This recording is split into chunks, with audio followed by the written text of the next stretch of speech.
To change the battery on this device, there's a small gap on the side. With a flathead screwdriver, simply insert and twist to separate the base from the majority of the unit.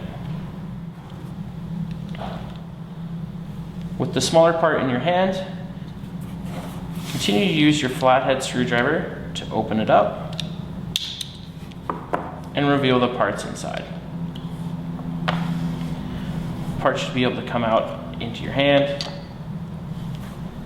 And then from there, you want to remove the old battery. To remove the battery, press on the bottom to slide the battery out. Most of the batteries used in door contacts will be a CR2032 3-volt battery. These can be found at most drugstores or bought online. Insert the battery back in through the top and into the rest of the housing for the device.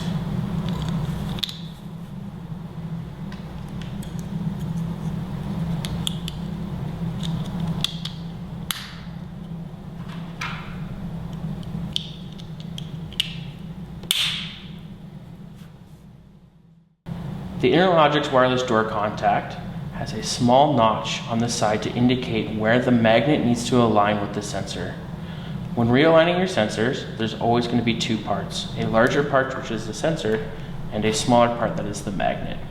To ensure that it reads properly, the small line needs to line up with the magnet.